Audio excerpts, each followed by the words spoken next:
Hey. Hello, can everybody hear me? Hi, Monsieur, I'm gonna send you a co-host invite.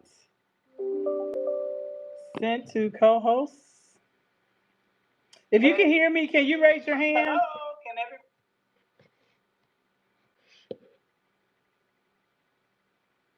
Awesome. Okay.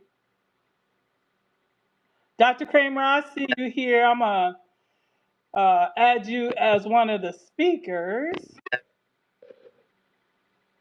So you'll be able to speak. Okay, awesome. Okay. I can hear you now. Can you hear me? Yes, I can. Wonderful. Can you send an invite to Actify Press? Yes. Thank you kindly.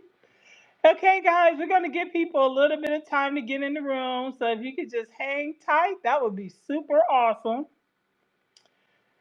And I appreciate you all coming here. Thank you.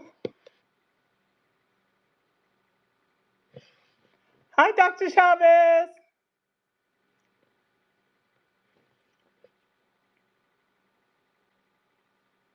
Let me see. Put my mic on.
Yeah, I think, Mansour, I think the music stopped because I unmuted.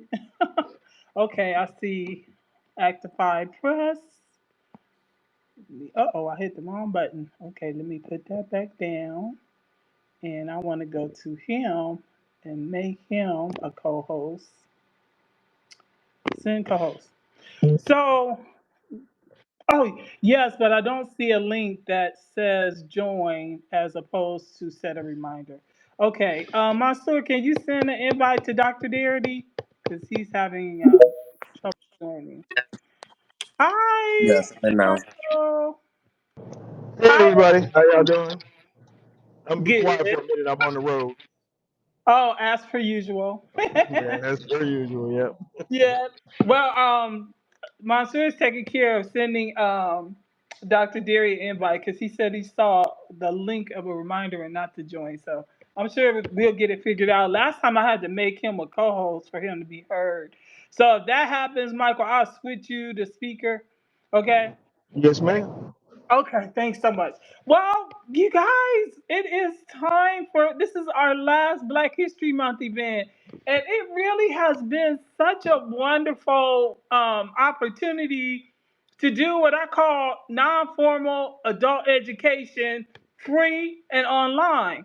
And I have really enjoyed the access to folks that these X spaces have allowed for us, and I do plan to continue to incorporate it into my teaching and learning modes that I'm using in my advocacy for reparations.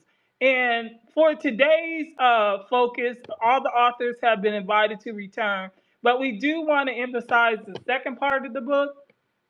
And so last Sunday, I think it was, we had the good pleasure of having Dr. McDowell and Dr. Bentley Edwards, and they did an amazing job, talking about their chapters that focused on the area of health, what happened as it relates to why we lost so many opportunities to create Black American physicians and medical schools. And then Dr. McDowell spoke to, how easy, quite frankly, it is for us to use genealogical records and how in the United States we have probably more records than anyone would have imagined that would allow us to trace back to find our enslaved ancestors.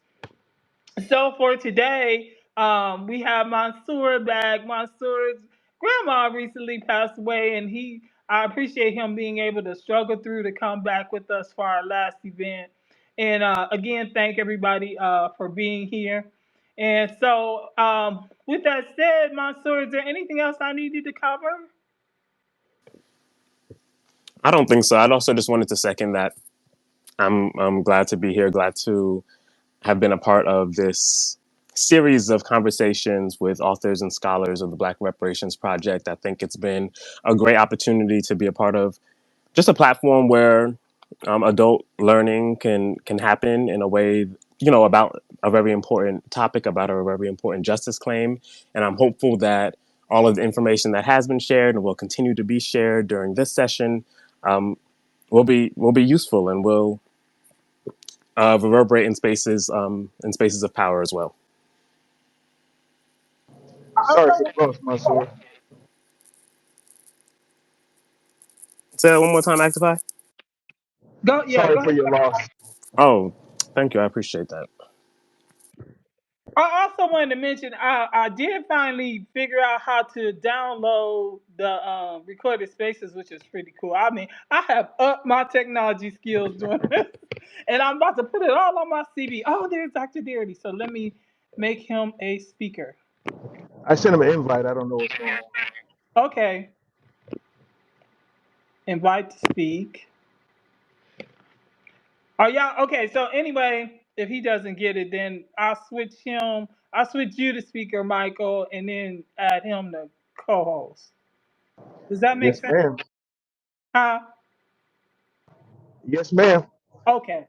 So let me see. But oh yeah, and also y'all, I put these recordings on my YouTube channel, so they'll be there because I don't know how long these Twitter Spaces are available. So I just wanted them to continue. And again, I want to thank all of the wonderful sponsors.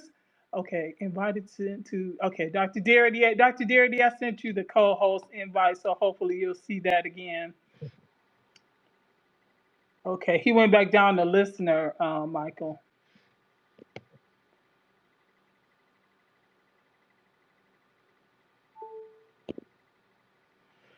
So, let me see. Add a speaker. Actify is now a speaker. Okay, so now you're a speaker, Actify. So I'm gonna cancel that co-host for Dr. Darity and then send it again to him. Invite to co-host. Send co-host. So Dr. Darity, I just sent you that co-host invite again. So hopefully you'll get a notice for that and accept it.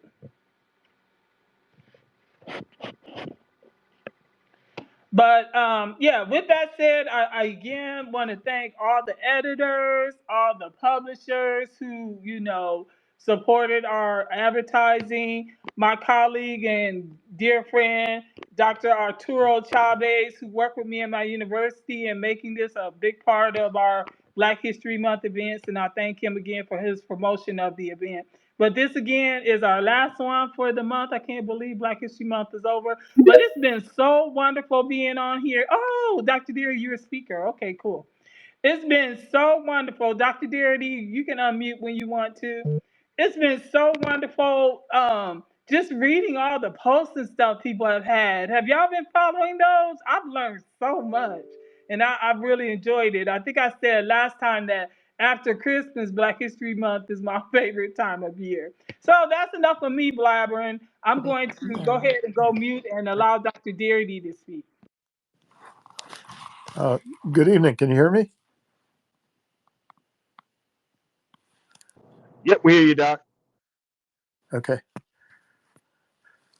I'm trying to work with Ms. Mullen here to see if we can get her up. Also, uh, we are always challenged in terms of participating in these spaces.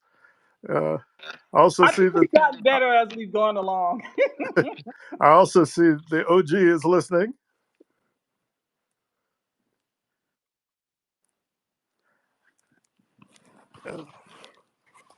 Well, Monsieur, you can go ahead and take the lead, in us getting started, and then, we'll go with that, run the show.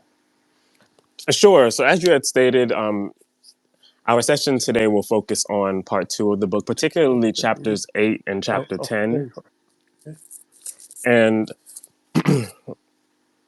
And hopefully, just through our conversation today, we can shed light and continue to expand upon the ideas that have been shared, and then also speak about some of the things that we haven't really talked about in these spaces yet, as it pertains to reparations and adult education. And Dr. Brown, you're going to be speaking more about that. And I do have some questions for you, and then we'll also be talking about some of the what Dr. Darity has termed like detours within the reparations movement, within the very long-standing reparations movement, and ensuring that there's adequate time for him to explain some of those things. And so I think to Hold yeah. on a second, Monsieur. Dr. Garrity, Just, if you're not speaking, just you lower have your to sound. mute it Just lower your because sound. we're getting feedback.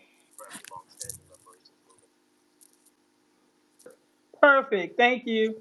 Yeah, and so and of course, many of the other authors are present in the space. And for any questions or any content that is being spoken about that you feel like you would like to add to the scholarship being addressed, or just add to the conversation, please feel free to do so and just request to speak, and that can happen. And then also for the listeners, if there are any pressing questions that you have as you're speaking, please feel free to request to speak, because we would love to hear those questions, and the scholars would love to address those questions as well. And my assumption, I'm a school teacher, so I always say that if you have the question, there's probably a lot of other folks that have it as well. And so um, please ask and please request to speak so that those questions can be heard. And so we can begin. Dr. Brown, Dr. Darity, Ms. Mullen, if y'all wanted to just share information, just a quick sort of synopsis of your chapter, and the research that you focused on, as it pertains to reparations, and then we can just kind of start asking questions from that point. Dr. Brown, you want to start? Yes, I'll be happy to do that. What was important to me in terms of my chapter is to talk about the approach to adult education, and specifically in the area of civic and community engagement. Uh, Dr. Deary, I think you need to mute because it's giving us feedback. Okay.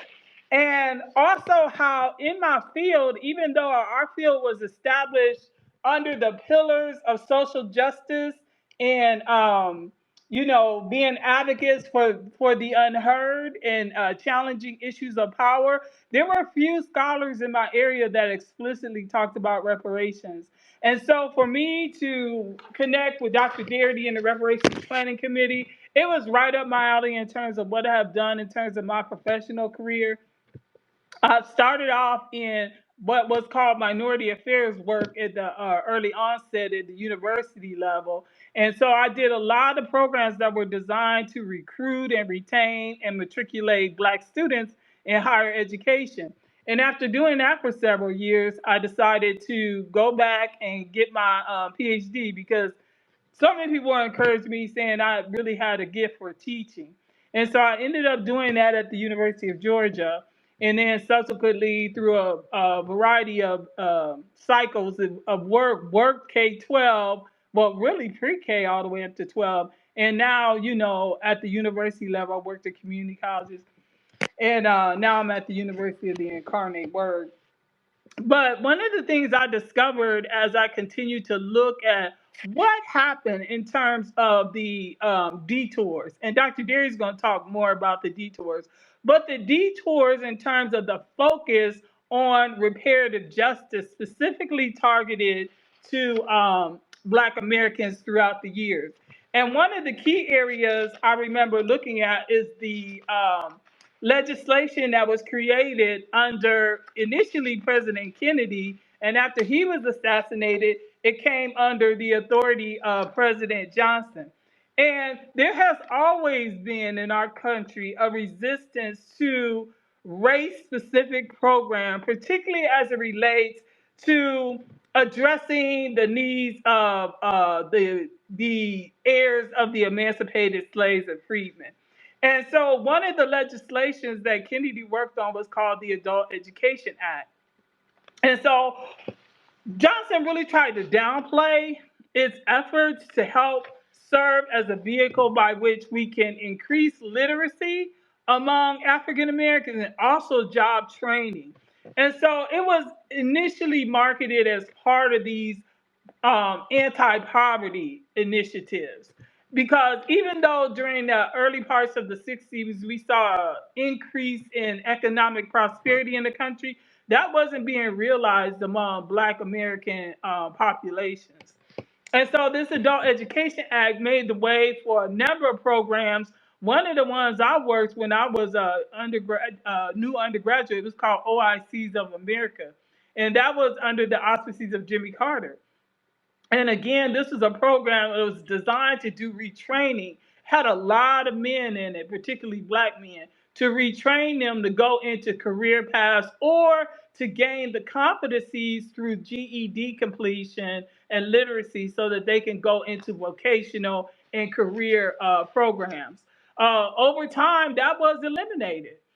There had always been this kind of attitude that K through 12 was compulsory education, but education beyond high school was a privilege. And so there had not been a lot of a wellspring of mass public education for adults.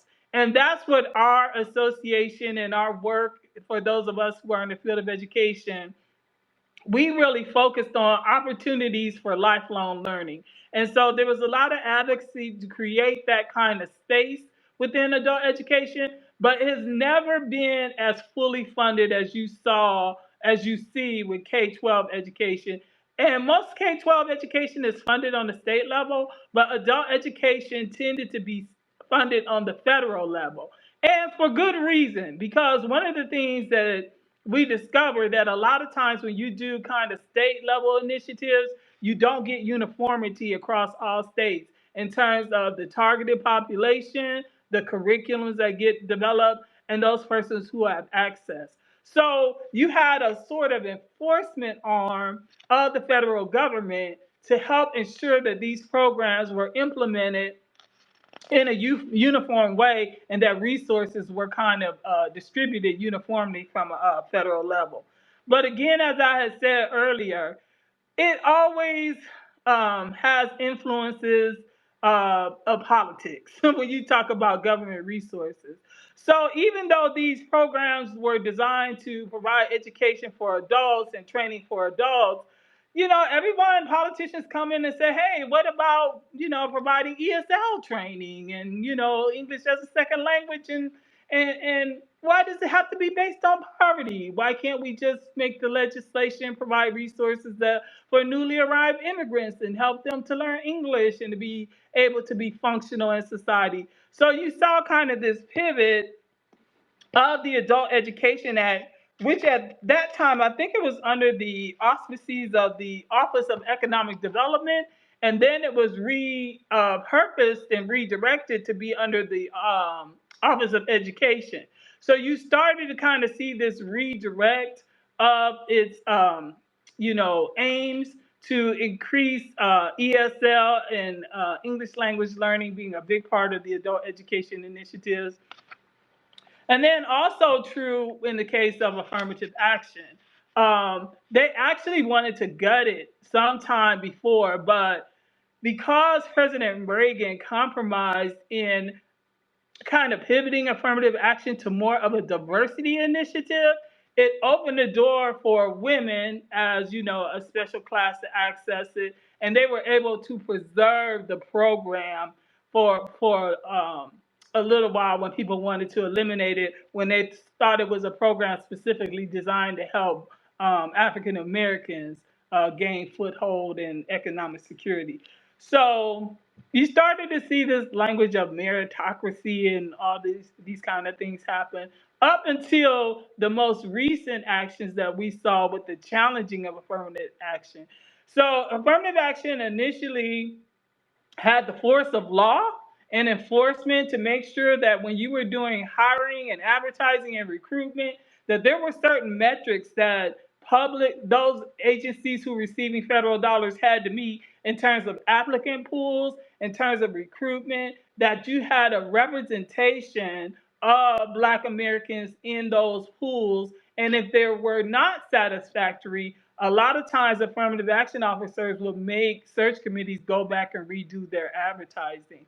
And so over time, affirmative action being a vehicle for employment kind of dwindled. It didn't have as much enforcement, and it became more of an instrument whereby college admissions were the means by which you saw this application and implementation of affirmative action.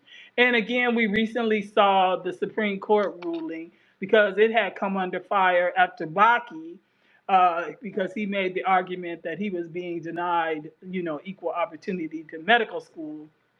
And there have been a number of other challenges over the years in terms of affirmative action as a vehicle for higher education. And where we stand at now, it seems that the Supreme Court has ruled that affirmative action that is explicitly designed for purposes of admission based on race are not to be supported. But I do feel like the ruling made space for the repeated mentioning of how the repair was could target special classes in the form of those who were the descendants of freedmen. You heard both Dr. Ketanji Brown Jackson and several of the other justices, even more explicitly Justice Thomas, talk about affirmative action in the form of remedy to an under-inclusive group where it was a form of repair from harms that the government itself has caused. And today, and I'll stop here because I'll end up taking up all the time. Today, I was in a webinar where they were talking about the changing demographics and the concern about dwindling populations, where we're going to have more older graying of America and less persons entering a higher education as new, college admissions, and how we were going to keep up in terms of the healthcare area. And so, of course, I'm known for throwing bombs in the middle of the calm. I said, well, what do you guys think about our approach to increase the participation of these groups who you say have been over time dwindling by making these efforts align with what the recent Supreme Court ruling said, where we would look at admitting and preparing people as a direct result of discrimination and historical exclusion. And it was just like this big pause in the room. But then people start reflecting on that. That's an interesting point of view. We probably have to think about that now because diversity, equity, and inclusion is probably going to be next on the chopping block by itself. And so there will likely have to be some other provisions to make the case why you're going to do those kind of programs that would be grounded in race versus as a means by which you are doing restorative repair. So I hope that helped, Mansour. I have some other things, but I want to give Dr. Deary a chance to speak as well. Yeah, thank you for that synopsis. And both of the chapters that y'all are going to be talking about have a lot of content, and so thank you for sharing as much as you just did. I do have. There will be some follow-up questions more about the specific things you were mentioning in your chapter, but there was something you said as we transitioned to Darity that was one of many through lines between both of these chapters, and this was the idea of idea of public education and ensuring that people are educated correctly about reparations, about history. You have mentioned this idea of memes being used to obscure the realities in this country for what you considered the I want to ancestral Black American lineage or able ethnic people. And Dr. Darity also in his chapter towards the end just mentioned that in addition to like a true reparations plan, there should also be this education component, right, to ensure. I'm just going to read it from the chapter. An effective reparations plan must include an educational and instructional component for Americans of all ages to correct the record, to correct the Confederatization of American history. And so both y'all sort of had uh, this similar concept of a correct education. And so I'm going to transition to Darity now. Dr. Darity, can you speak more about your chapter and maybe even a bit more about why the educational component is so important? Actually, I'm going to defer to Kirsten Mullen on that. Uh, she was central to our development of the importance and significance of the educational component as a facet of the reparations movement, particularly because of the research that she did on the Japanese American Reparations Project. But before I turn to her, I would like to make a comment about affirmative action. And I'd like to Yes. caution us about the language that we use in describing what affirmative action is supposed to accomplish. I think there is a distinction that must be made between the terms remedy and repair. Certainly, affirmative action functions as a remedy for discrimination. It is an anti discrimination measure, but I do not want to describe it as a repair for the harms that have been executed against Black Americans. And I don't want to do that because I do not want people to confuse affirmative action with reparations. As an anti discrimination measure, what affirmative action does is it prevents a harm from continuing, specifically the harm of exclusion that's associated with discriminatory practices against Black Americans whose ancestors were enslaved in the United States. Uh, on the other hand, it is not Thank you for that compensation. clarification. And also, Ms. Mullen, she is a speaker, and if she wanted to unmute and add, she can. Okay, and I just want to say it is not the equivalent of compensation for a harm or for an atrocity or for the effects of a harm. And so, while it's a preventive measure for ongoing discrimination, it is not an act of restitution. And so, I just want us to be careful to make sure that we delineate affirmative action as a particular set of policies that are not reparations. Um, so yes, I did want to speak to this question about the importance of education. When you think about the case of the Japanese Americans who were unlawfully interned during World War II, the CWRC, which was the Commission of Wartime Relocation of Interned Civilians, included in their redress proposal a significant budget for education. What they had in mind was, having the archives from the 11 public hearings that took place. I think there were 11 of the public hearings, but to have them placed in repositories around the country. So we're talking about, the testimonies. There were over 10,000 individual testimonies that were received, in addition to people who appeared in person and were able to provide testimony about their own internment experience or those of their families. But those funds were also supposed to have covered things like curriculum development for K through 12 education, but also the commissioning of plays and poetry compositions, musicals, PSAs, or public service announcements.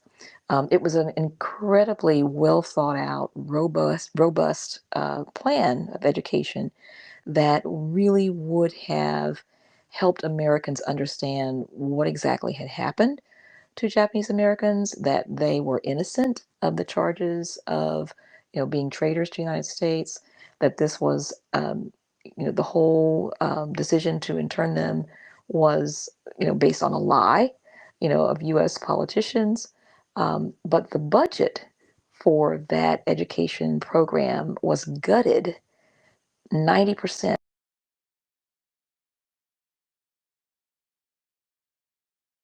I don't know if you all can still hear me. Um, Yeah, I can now. You cut out for a second. Good. Okay. Periodically, it just cuts out.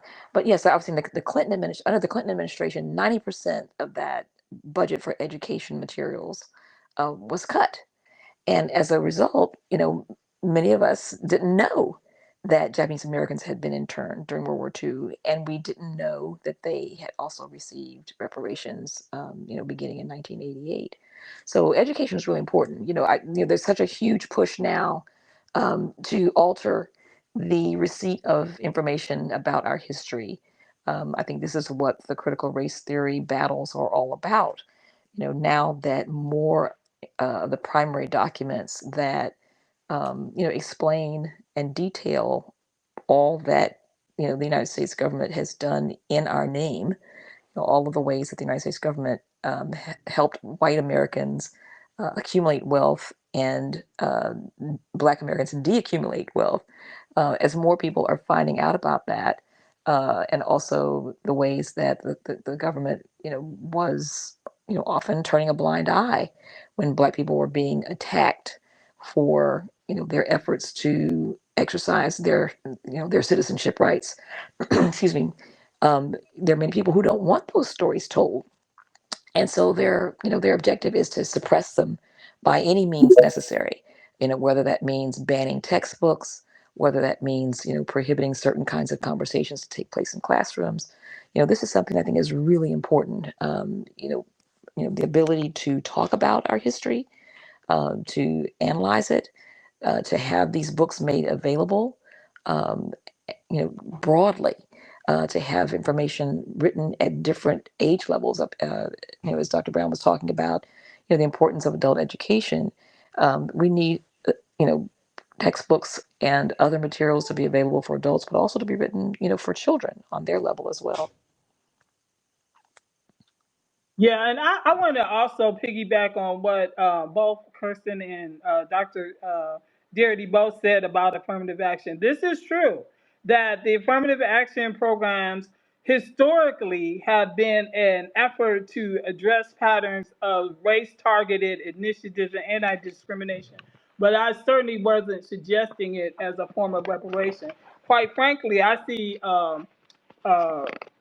repair, restitution, and reparation as totally different conceptualization of addressing harm. And I definitely see reparations as direct cash payments to the eligible recipients.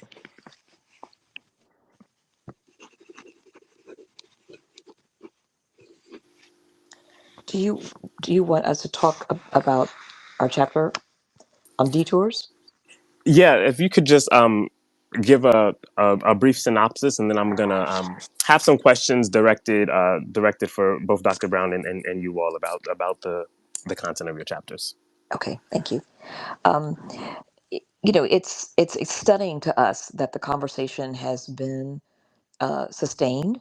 The conversation about reparations.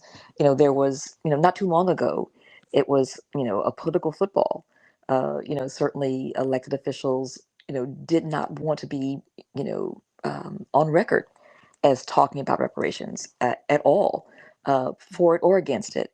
And so I think we are in a very signal moment when these conversations can be had, and where more and more people are understanding some of the concepts that we're talking about. Things like intergenerational wealth, or the racial wealth gap, or understanding that the racial wealth gap is this kind of signal indicator of the effects of the cumulative intergenerational effects of white supremacy. People are talking about the Homestead Act of 1862 and how that was one of the many bills that the United States government put in place to help build the white middle class. Um, and at the same time, proposed assisting Black people with 40-acre land grants, but then reneged on that promise, right? So, just as there were detours during Reconstruction for Black people to become full citizens of the United States, there are detours now for Black people to receive federal reparations.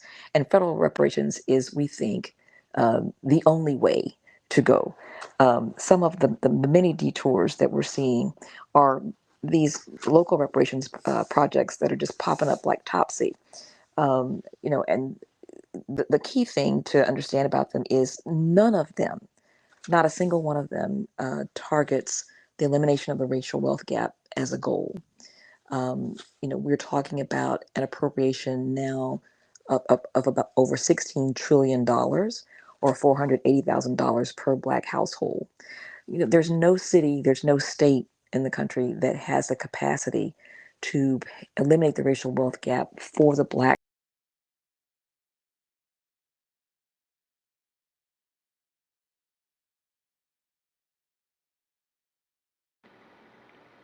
I think you went out for a second there. Are you still there, Kirsten? Mansoor, can you hear me? I'm just talking away and Okay. didn't realize I wasn't on. Okay. Um, can you tell me where you no longer heard me? I don't. I panicked when I heard you go Okay. out into the bathroom. Okay. Okay. Um, You were talking about the expense that's yes. associated with having a comprehensive reparations plan, Thank and you. that the actual I think the actual figures are that the average black and white household have a gap of net worth of $1.15 million, which Right. comes to approximately $400,000 per Per person. individual. Yeah. Yeah. Yeah. Thank you. Not per household. And, when you look at the budgets of all of the states and all of the cities combined, we're talking 108,000 cities, their total budgets, all of the money that they would, their annual expenditures are just over $5 trillion. So this is a far cry from the $16 trillion that would be needed to retire, the racial wealth gap, and they would have no money, with which to run their cities. So that's it's a non-starter. It's not going to happen. Um, but the other problem is you've got at least 3 dozen now initiatives across the country that have been proposed, and some of them are actually being enacted, and they're all over the map. You have, everything from Evanston, Illinois, whose quote unquote reparations project is really a housing voucher program. They have allocated so far a total of $400,000 to compensate all of the Black people who the city discriminated against in the housing market over a 50-year period from 1919 to 1969. That's insane. The You went out again. Hang on. Every time I do that, I have to sign back in. Okay. Um, the the initial appropriation that the Evanston Assemblyman uh, um, determined was only $10 million. Which is an absurd amount of money, absurdly low. For all of the people who have been wronged, through the city's policies. And not only that, the grants that they provide, are a maximum of $25,000 that only could be used for the purchase of a new home or for the repair or maintenance of an existing home. So if you were renting, then there was nothing for you. If you were in a house that you thought was adequate and didn't need, any repairs or maintenance at that time, there was nothing for you. If your family had been priced out of the market and you left Evanston, there was nothing for you. And then the funds that were available did not go directly to the individuals, the families that were eligible. They went directly to the banks. And in many instances, these were the same banks that had discriminated against these families and their ancestors in the first place. So, to add insult to injury. But the complaints that we have about these local reparations, so-called local reparations proposals, is that they're arbitrary, they're inadequate, they're incomplete. No one is regulating them. Anyone can hang out their shingle and say we have a reparations plan, and the press, gets excited and goes and talks to them about it. You have even groups like a project in Vermont where white people, good intentioned, white people are invited to contribute money to a fund that any black person can receive. How is that reparations? Austin, Texas, I believe. No, it's one of the cities in Massachusetts. it might be Amherst actually, has a drug, uh, a drug program that it is heralding as reparations. So, this is a serious problem. People are thinking, oh, this is going to get us to the federal program, but we're not convinced at all that that's what's going to happen. I think that we're the opposite may happen. People are more likely to say, look, you've got all these projects. You've got one in Asheville, North Carolina. You've got a project in Boston. You've got a project in Illinois. You've got this project in California. You don't need a federal program. But the federal government is the only agency, it's the only arm of government that can afford to pay this debt. They are the folks who owe the debt. They created the racial wealth gap in the first place. They are the culpable party and they're the capable party. And all of these local plans are simply a distraction as far as we can see. And the other thing, the other major distraction is HR 40 itself, which is the only piece of legislation that we have at the moment. And, the Senate bill is identical to HR 40. But this is a piece of legislation that is also problematic. HR 40 is not, first of all, it doesn't say that the purpose of a reparations bill, a reparations program, is to eliminate the racial wealth gap. That's not part of HR 40's language at all. HR 40 does not say who's eligible to receive reparations. It does not specify that we're talking about Black American citizens of U.S. slavery. And we need to be really careful when we talk about Black Americans because they're white people who have an African ancestor who could say, you know, I think I'm eligible to receive reparations. So we need to be really careful about how we talk about who these, who is how we define the community of eligibility. So we need, we're talking about people who can meet this lineage standard and an identity standard. They can trace their ancestry to at least one person who was enslaved in the United States, and they self-identify as Black, African American, or Afro American, or Negro, and have done so for at least 12 years prior to the creation of a reparations program or the enactment of even the impaneling of a reparations commission. Um, HR 40 does not say that the reparations would be a monetary um, proposal. We have never said money only, but we think that for substantive reasons and for symbolic reasons, it must include a check. And this is a payment that would go directly to the individuals who are eligible to receive it, not to some trust authority, not to some university that would distribute the funds as they saw fit. Yes, we think it'd be terrific. We think it would be terrific if the federal government did decide, in addition to payments to eligible Black American citizens of U.S. Slavery, to support HBCUs, but that is not a substitute for direct payments to the eligible community. And then lastly, HR 40 does not say that the federal government is the payer. The federal government is the entity of the government that should and must pay reparations.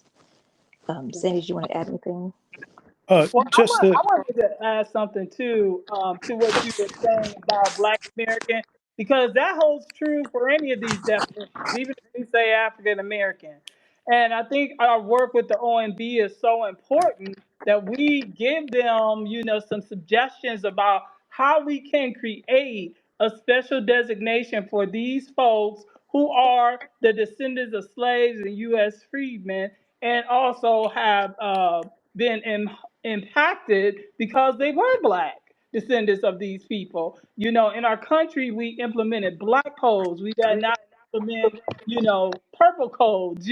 They were race targeted harms, and they continued even after we had, the Reconstruction Amendments to give us freedom.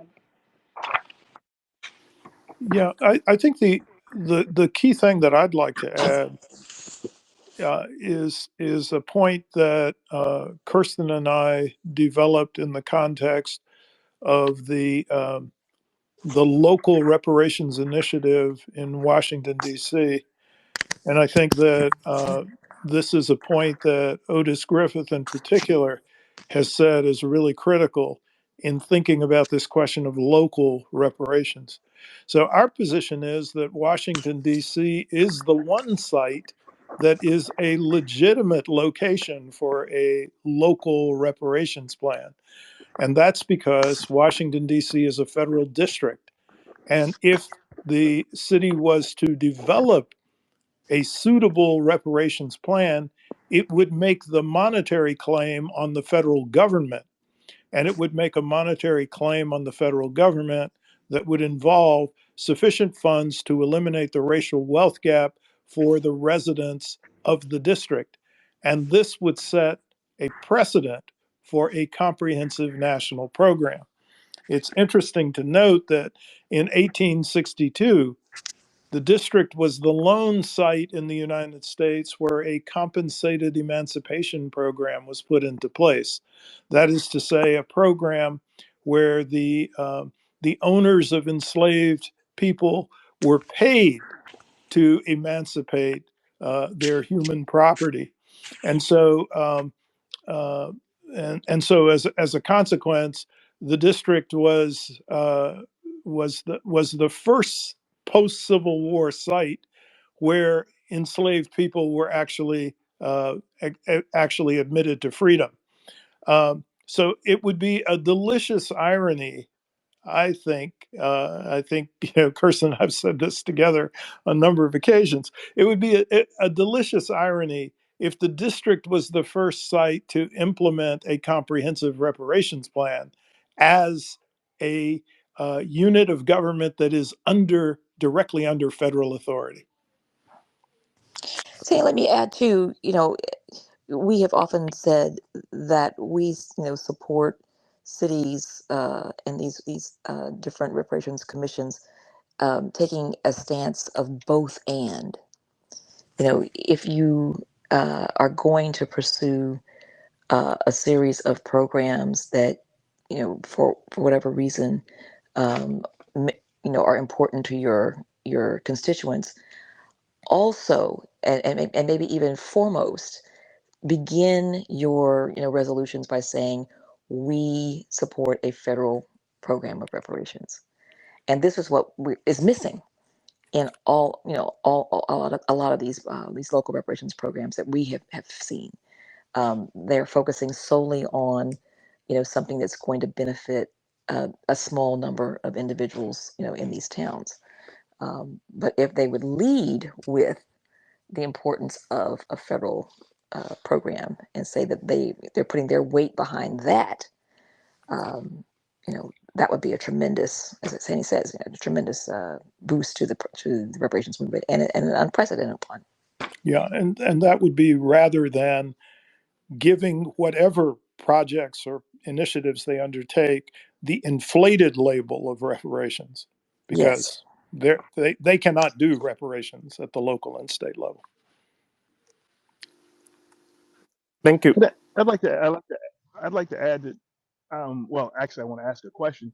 Well, while I agree that the local level can't do it, but at the same time, I don't believe it should be left in the hands of folks like Narcan and Cobra or whoever else is doing these local quote unquote reparations programs.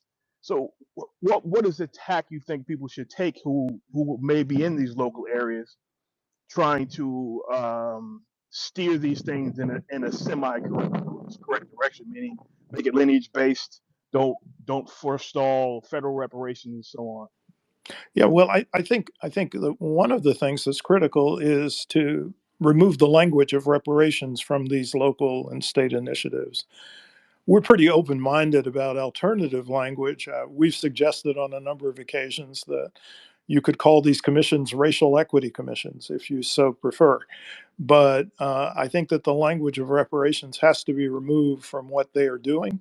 And in addition, as Kirsten suggested, um, they need to set as the first priority with respect to reparations their local and or state commitments to lobby and petition for congressional action for a true reparations plan.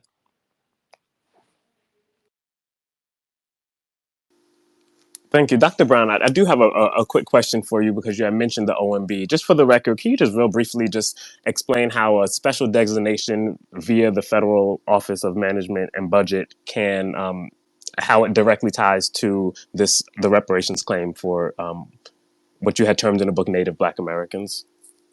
Sure. I just want to draw a distinction too between reparations project and what we did at the OMB. The OMB was an invitation, a public invitation to anyone to share with them their thoughts and concerns about the need to do revisions to race and ethnicity categories.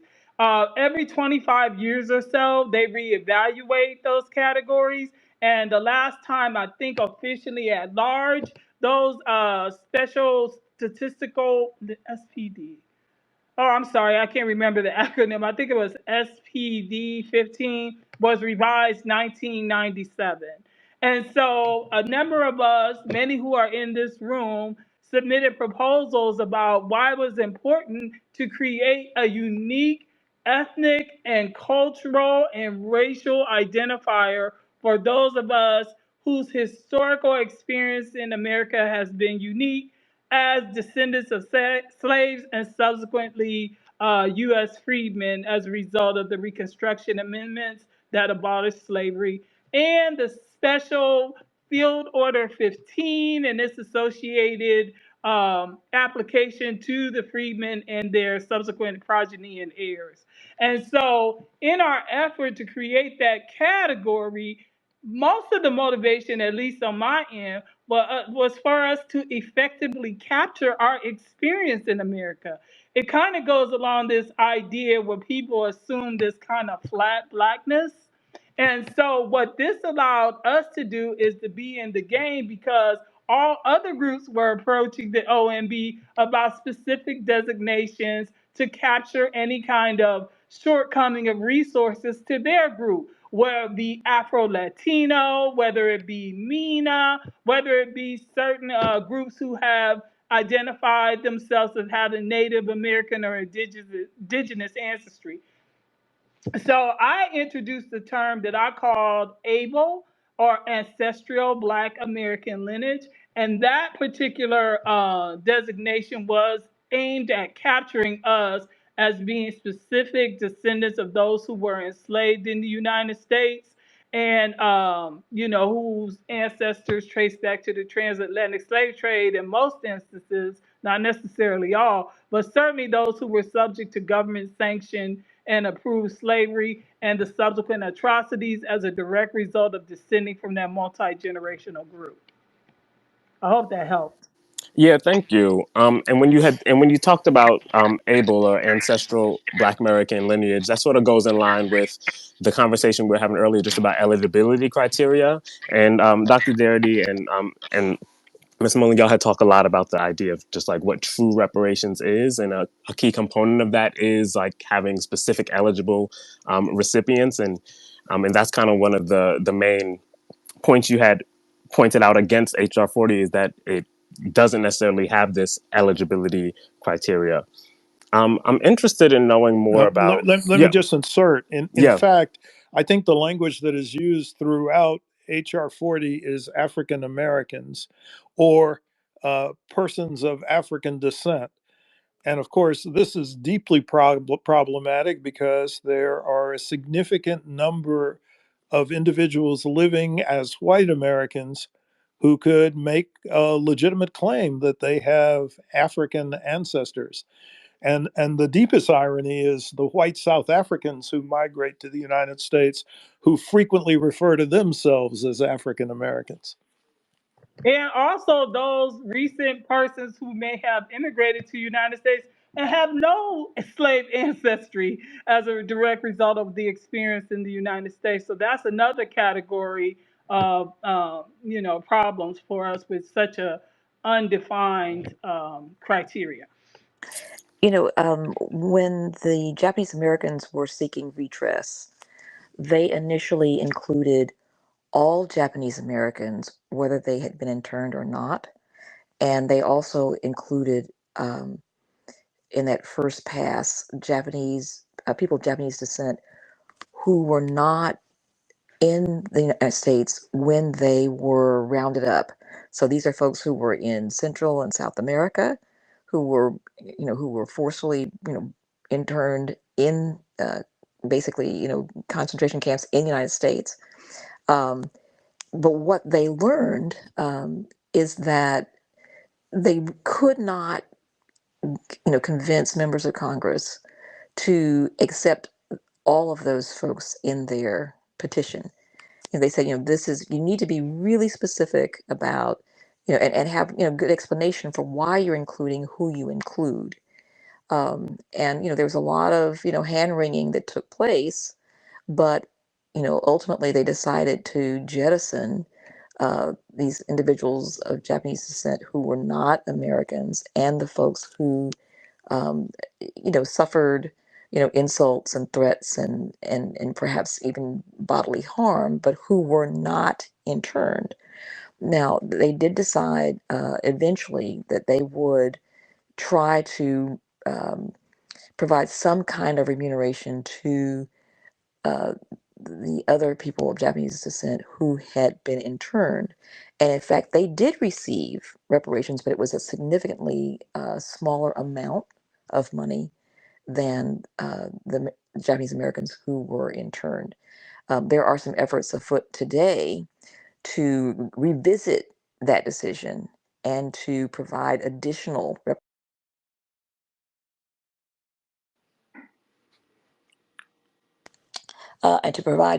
there's some efforts afoot today to provide additional, monetary reparations to those individuals who were left out, initially. But, I say all that to say that specificity really matters. Being able to be, very clear about who the community of eligibility, is, and why. The point that Lisa made about these recent immigrants. There's, a difference between, coming to the United States voluntarily as opposed to, involuntarily.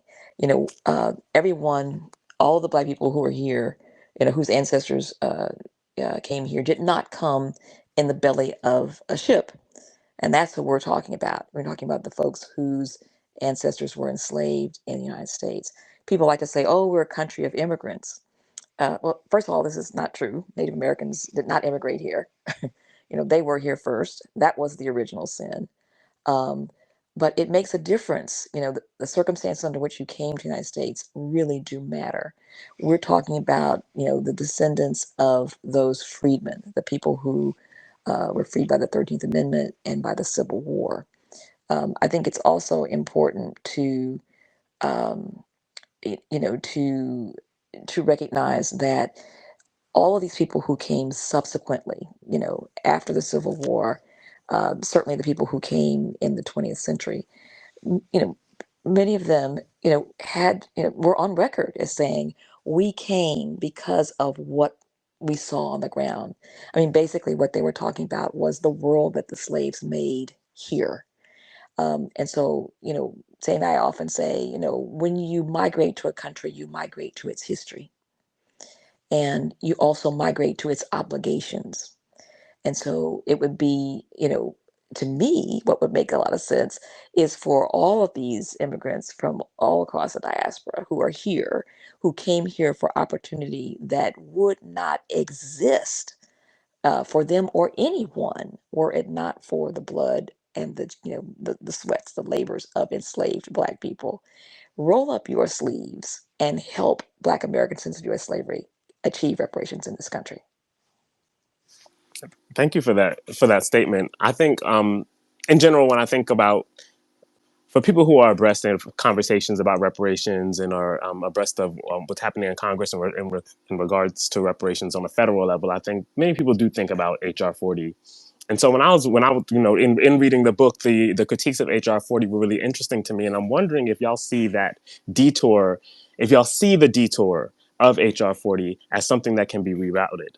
And if you do, how and in what ways, because I do think that it's you know it's a federal program that a lot of people see as see hope in for a federal reparations program. So just interested in your thoughts about the potential rerouting of HR 40 and what would need to happen. Yeah, I mean, I'll go first, and I just placed the picture in the jumbotron, and I use this in presentations that I do on reparations, and particularly during Black History Month. How historically there's been this expectation for Black Americans to advocate for everyone but themselves, and so of course there can be a rerouting of the attention. Whether there is, I don't know the secret intentions of people's hearts and minds, but similar to what Kirsten Mullen has shared, I mean, this is a focused reparations project. There are probably tons of people who could bring reparations claims against the United States because of things that they may have perceived as being wronged by the government. It's just that we have focused ours and centered ours on a particular group. And we've taken the full measure of our scholarship, our intellectual, emotional treasure to commit to this because there's a tendency for everyone to expect us to fight for them, but then we can't find the same amount of people to fight for us.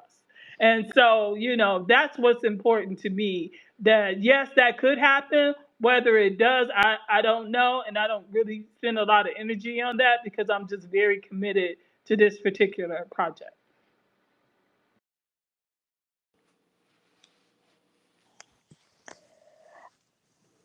I don't know if Sandy is still on or not, but you know, HR 40 is not going to get us reparations.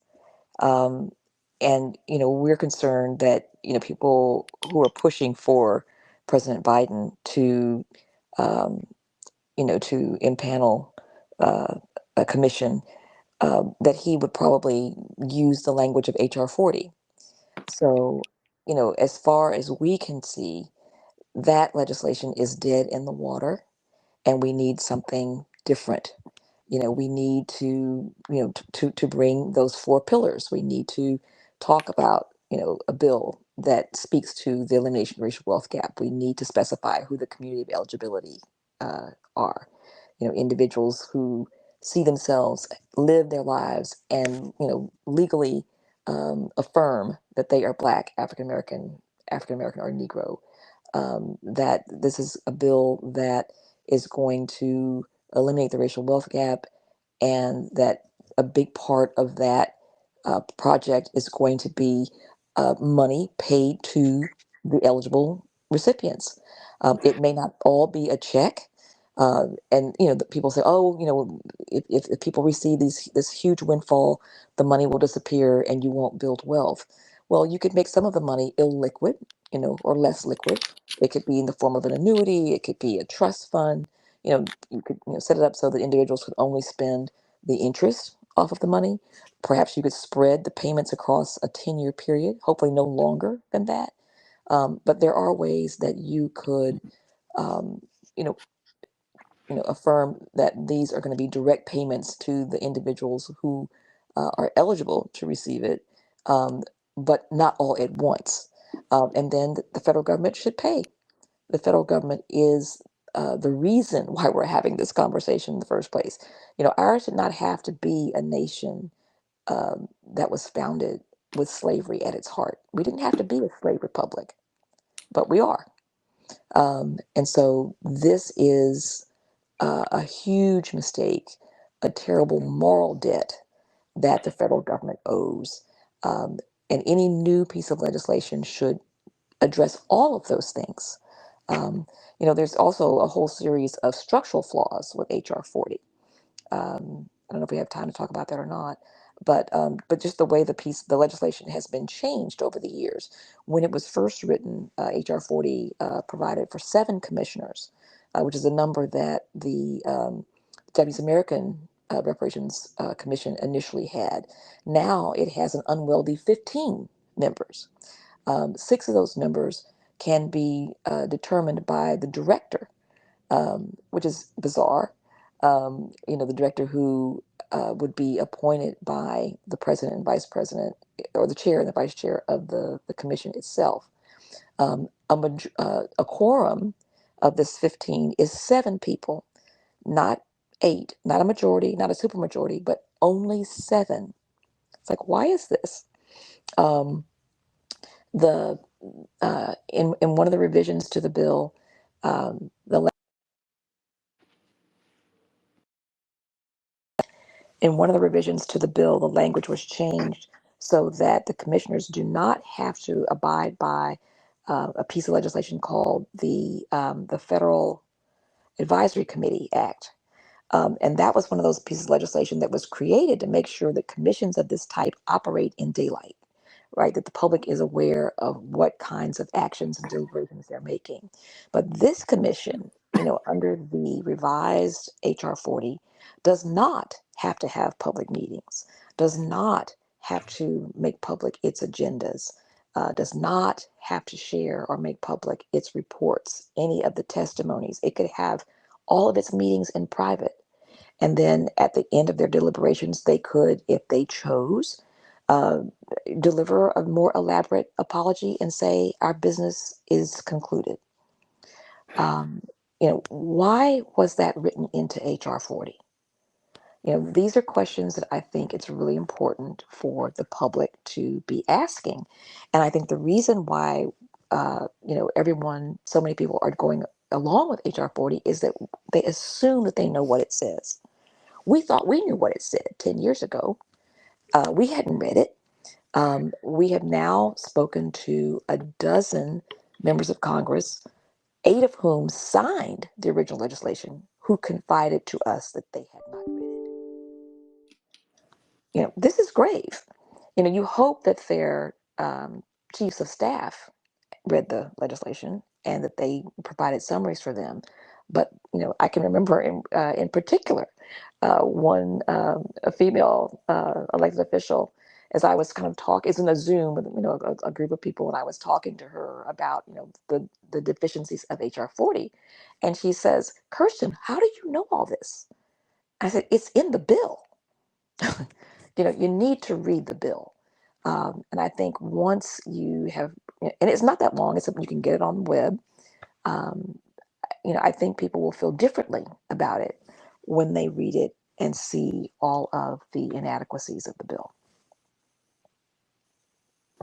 And I don't Thank you know if for. you wanted to jump in on that, but you said something, Kirsten. I want to make sure nobody loses sight of this. You said not just to check, and sometimes people use that as an excuse. Yes, And yes, so it is not housing vouchers, it is not college scholarship. The idea is to close the racial wealth gap, and that is going to be a part of that generational wealth that gets transferred. You can't transfer a college scholarship. Yeah, let me add that closing the racial wealth gap is the minimum size of what an appropriate reparations bill should look like. right. Thank you for adding that.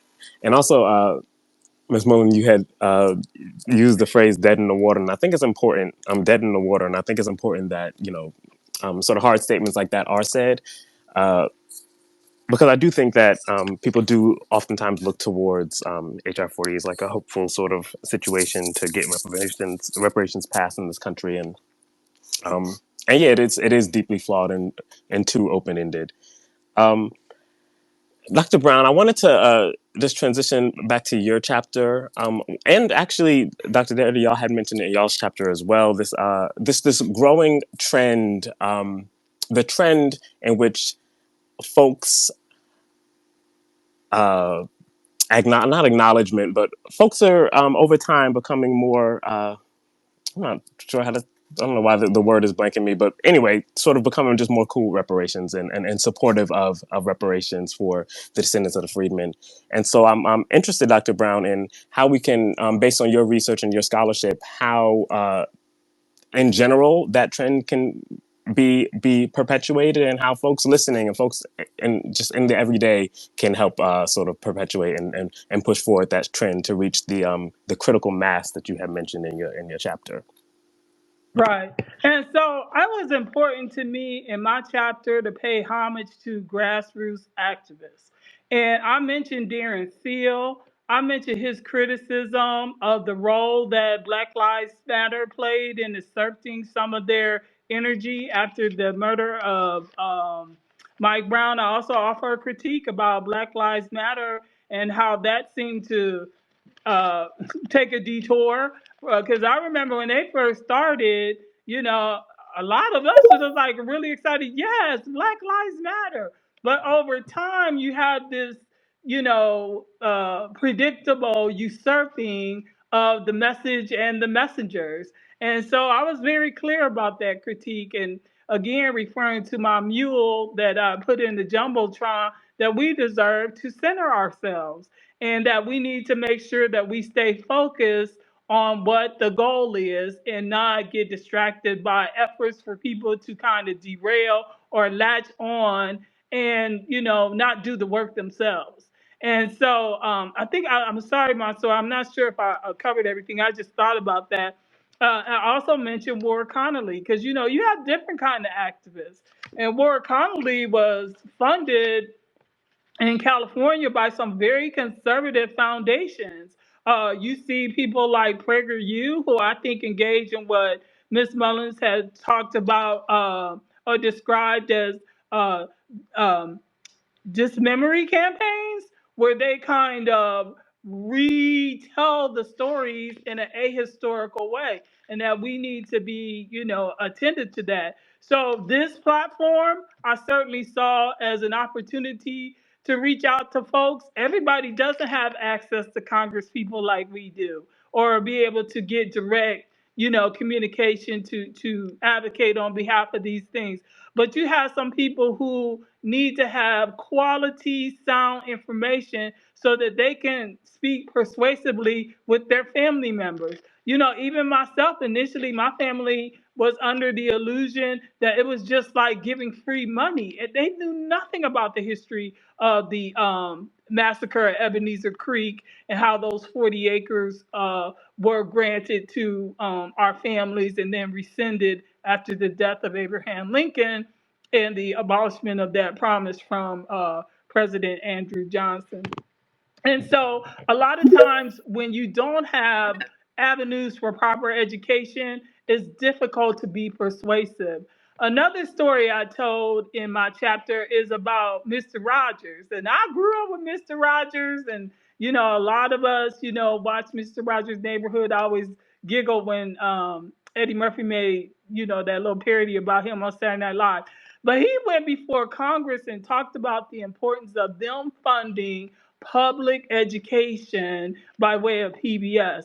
And he was able to get those funds. He didn't have no campaign, he ain't no grassroots organizers. He went before them and through his social capital and trust that he had developed and throughout the country and nation was able to convince folks to fund that programming on behalf of children and good mental health. So we need to be able to move in such a way that we can get into the rooms and have the credibility and the knowledge where we make sense where we're talking to people and that we can be persuasive. Another model that I placed in my chapter is spiral dynamic theory. And it's an adult development theory that talks about the worldviews of adults moving from a very simplistic to more higher order complex thinking. And having knowledge of where people are at in terms of how they view the world, how they problem solve, how they negotiate reality, helps you be able to meet them where they're at. There will be some people who have no idea about your approach and think it quite ineffective. They want to go burn it down, tear it up, steal, kill, destroy. That's where they're at in their view of how you negotiate and problem solve and maybe address. It's not the position I take, but I understand that. I've been there before. And I just think that I'm just in a different space as it relates to being able to be an advocate for this federal project. But you need to be aware that those folks are out there, and you have to find a way. Sometimes you may have to cut them off, or sometimes you may have to be able to speak to them where they are in their understanding, and then use the power of persuasion and information to get them on course with what we're trying to achieve. Dr. Brown, I think, well, of course, we're in an asymmetric information war because all the money is on the other side of us in every possible way. Do you know of anyone doing the work of teaching people how to communicate these um these sometimes complex issues in the history and what actually happened? Oh, thank you for that question. Actually, if you go on my page, you'll see how I did this with my upward bound students. Because like sometimes in some states they are forbidden in the public schools to talk about certain things. I know there has been a miscommunication. Certainly in Texas, there was a time where there was a newspaper article. I think it was in New York Times where a textbook was produced calling slaves unpaid workers or calling them immigrants. That is dismemory. That is ahistorical information. So, in those venues where we have access to do things professionally, we can do that. I also work with my graduate students. I don't know if any of them are in here. They said they were going to try and come tonight. So, I work with my graduate students when I write articles and do research about reparations and find a way to incorporate it into my social justice lesson plans. So, you just have to use those access points that you have in addition to working in the community. I know I was invited last February to Akron to speak with Freedom Block. I seen some people from CJAC there too. And, being able to go into communities, do presentations. I've talked to my pastor at my church and looking for ways to make inroads in there. So, I mean, basically all these venues that we've used before, I don't poo-poo the church. The church has a history of being a gathering place where we were able to springboard into social justice activity. And I know that like maybe some of the younger populations don't have the same experience of church and how it has served in shaping, our social activism in the past. I'd like to see a resurgence of that. But you have to be able, again, to meet people where they're at and be able to speak their language. So if you ain't never going to church, how you going to go and say, let me do a program at your church? That's going to be a heavy lift. But if you have access to organizations that you are a part of, civic and community organizations, you should look for opportunities to do that. And I want to give a special shout out to the Zen Education Project because they literally gave me free books about Rosa Parks. And so I was able to introduce that to my students in Upward Bound, and they did reading circles. And reading circles are grounded in the work of Paulo Freire. He wrote the book Pedagogy of the Oppressed, and he talked about creating these spaces for dialogue. And so that book particularly was written for young people. And so they gave us those books for free, and I was able to distribute all the books and gave them the assignments with certain roles that they had to play. And we came together and had the reading circle last Saturday. So that was pretty cool. So yeah, those are just some examples that I can share that I've been able to do. Thank you. I have a final question for the authors, and then I'm hoping to get to some of those who have requested to speak. And once again, to everyone listening, if you do have pressing questions, please request to speak, and hopefully we have time to address some of the questions. My last question is, and this is coming from a space of so the reparations movement is very long-standing. It hasn't, true reparations for Native Black Americans, foundational Black Americans, the descendants of freedmen, has not happened. And so my question is, in a spirit of dreaming, in a spirit of imagining, what does it look like? Are there freedmen's offices? Are people petitioning for this, and then the petition leads to a deposit? Like what? When you think about the disbursement taking place, what does it look like in your mind? It seems relatively straightforward to me. Yeah. the federal government would deposit the requisite sums of money directly in individuals' um, accounts. And if somebody does not have an existing account, then a public account, a public sector account would be created for them on their behalf.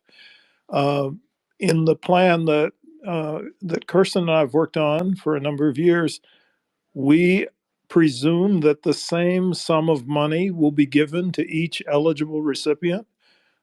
We don't want to play the game of trying to determine if person A is more deserving of a larger sum of money than person B.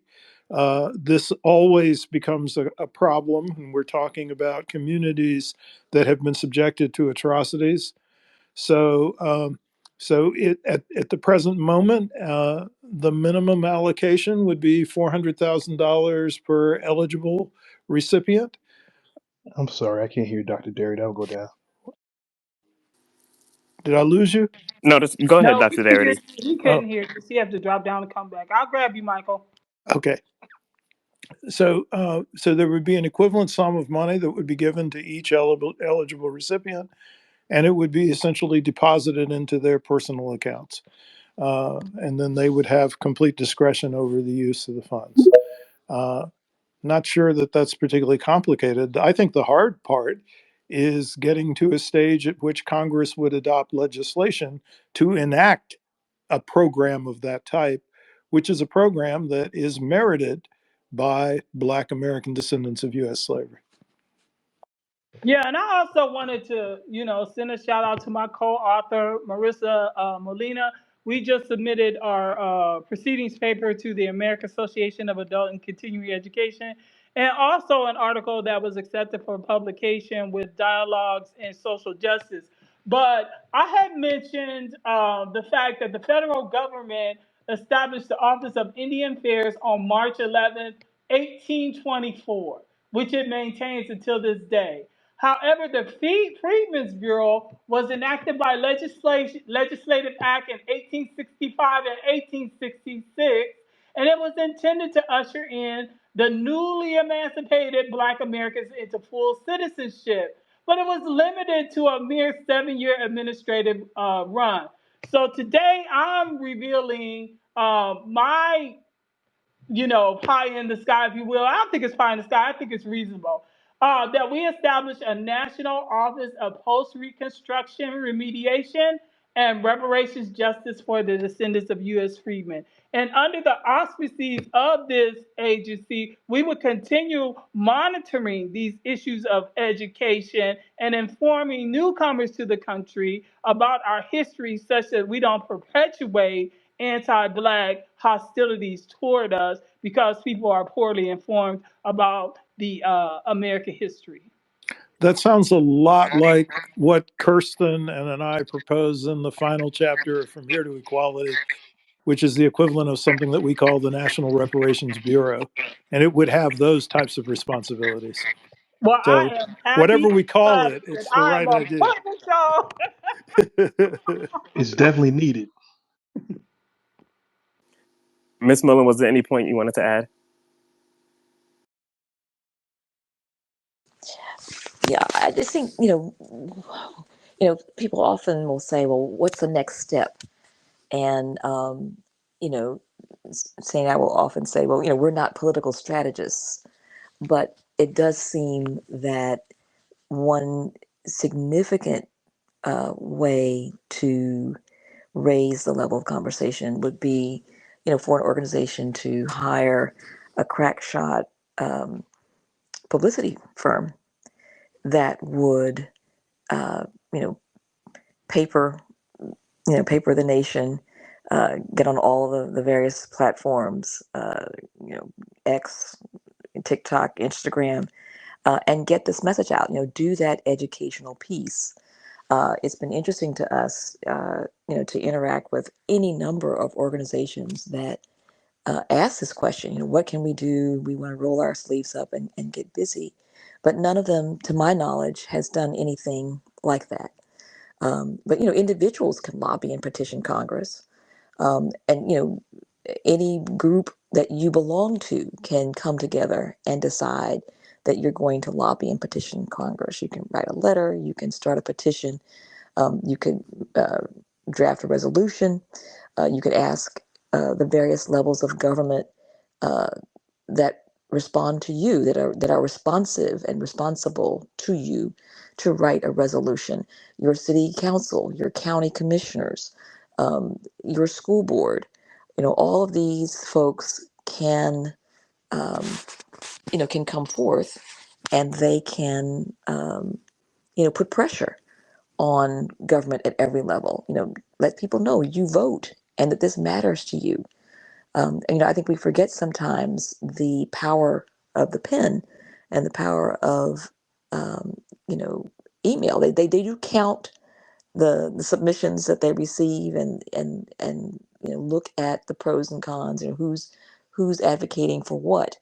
But there's a lot that individuals can do. But I definitely would be excited to see, um, the efforts of a high quality publicity firm that makes the case for reparations for Black American descendants of U.S. slavery. I love that.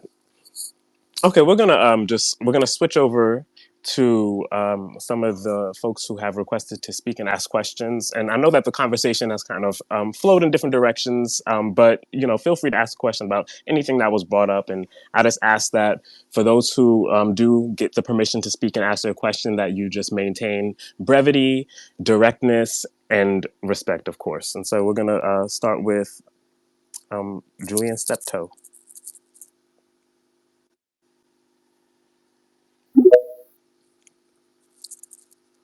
You have permission to speak.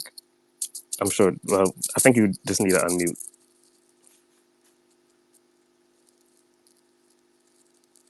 Unmute. We can hear you.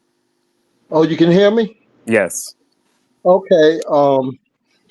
I want to make the point in this discussion that the first use of reparations as a word is in reference to one nation that begins an unjust war against another, and they lose. And then reparations are due from the losing nation to the victorious nation. So, what we have to do is obtain victory as a people, because the war began upon our people when the ships landed in America and the so-called cargo was taken into captivity. That was an act of war, and that is why reparations are due and how it must be negotiated for. I'll drop out now. Thank you. Thank you for your comment. Do any of the authors want to reply to that comment?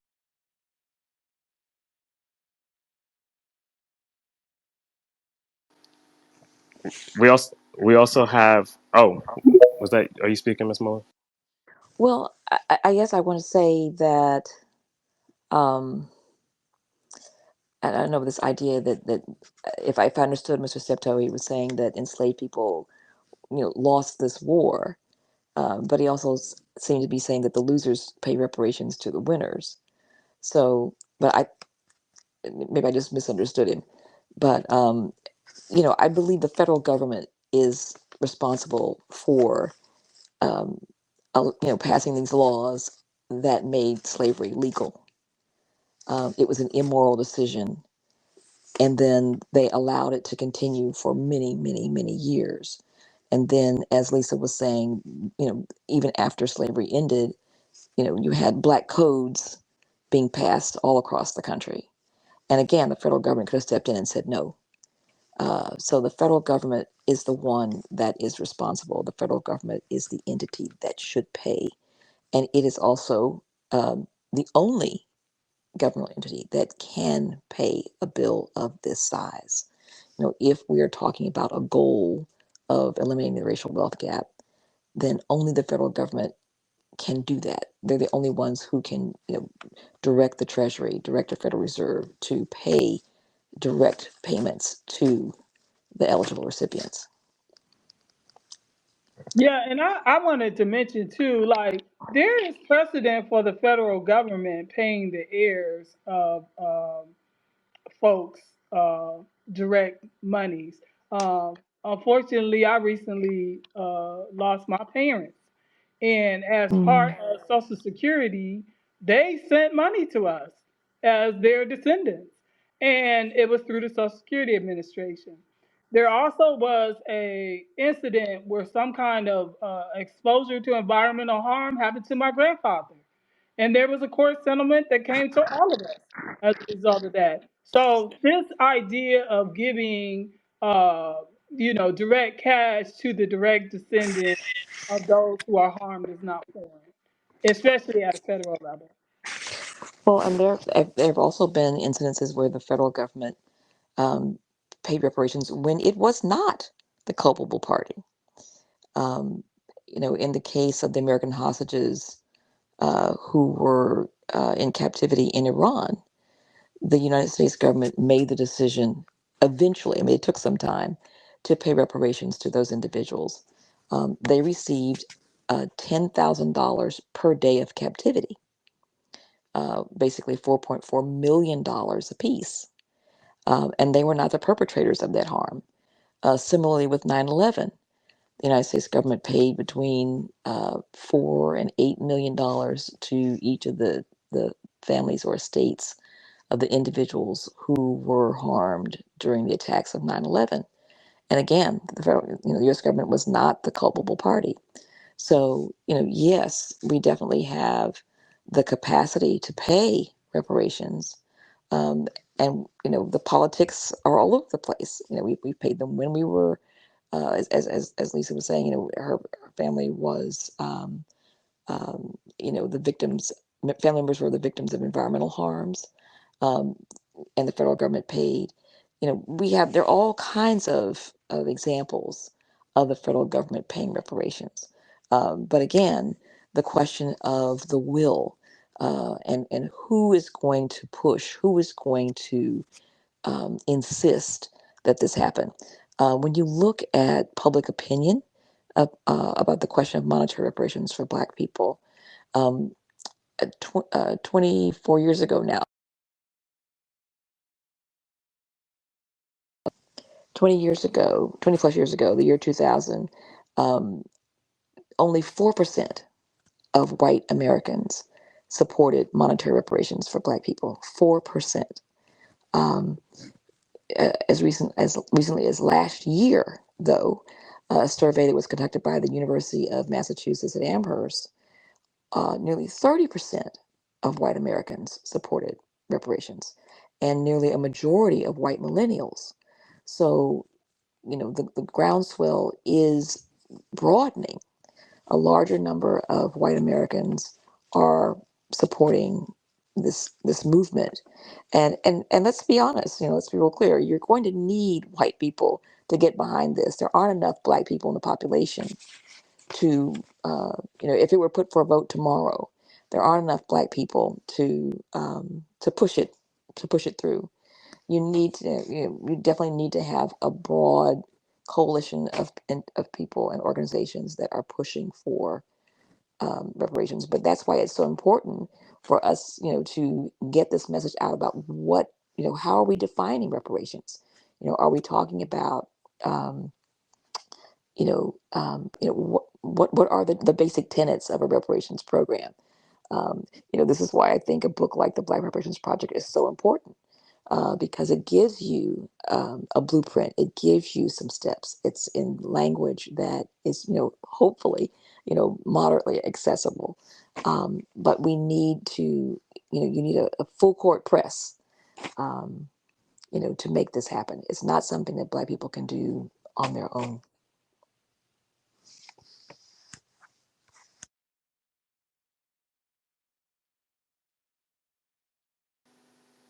I agree. We did have a man by the name of Stephen Johnson who was requesting, but I'm not sure if he had dropped or what had happened with him. Anyone else have any questions or commentary? Come on up, Hugh.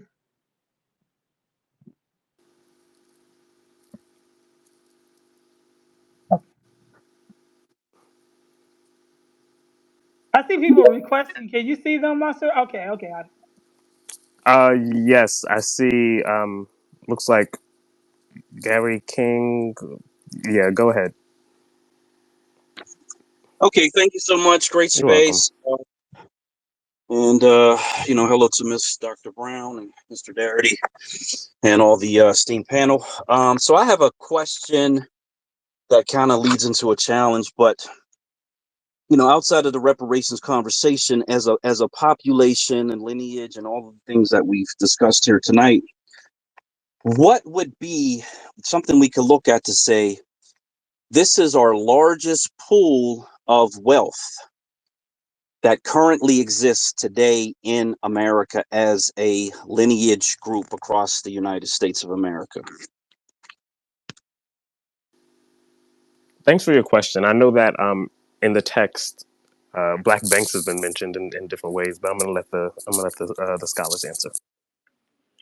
Well, I mean, to be straightforward about it, Black American descendants of U.S. slavery have virtually no wealth. And if we were to talk about Black banks in particular, uh, the combined assets of all 20 of the Black owned banks in the United States are a tiny fraction of the total assets of, say, a single bank like JP Morgan Chase. And actually, if you took all 20 of the Black owned banks, they have less total assets than the 250th ranked white owned bank in the United States. So, this notion, which may be underlying the question, that we may have the capacity to build sufficient wealth to eliminate the wealth gap without having any kind of intervention of the form of a reparations plan is mythological. Black Americans are frequently said to have this huge amount of consumption expenditure capability. And sometimes people take the total of our consumption expenditure and say it exceeds the GDP of other nations throughout the world. It doesn't on a per capita basis. And also, we are not an independent nation. And as a consequence, uh, while, say, the Native American community may be pursuing a claim for sovereignty, what we are pursuing on the understanding that Kirsten Mullen and I have is the material conditions for full citizenship in the United States, and that's an agenda uh, that is not based around the notion of of creating a sovereign nation. We are not a sovereign nation. Uh, we have made a long historical commitment to, in some sense, being the most patriotic of Americans. Uh, but we have never been granted full citizenship in this country. And that's what reparations is supposed to provide us with the foundation for.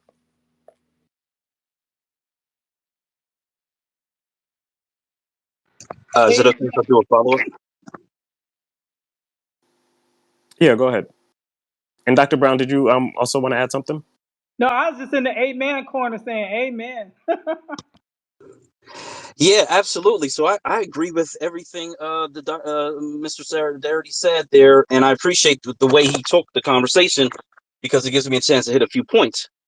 So I would not even argue, but I would just present the fact that this theme of a nation within a nation has traveled throughout our population for over a century.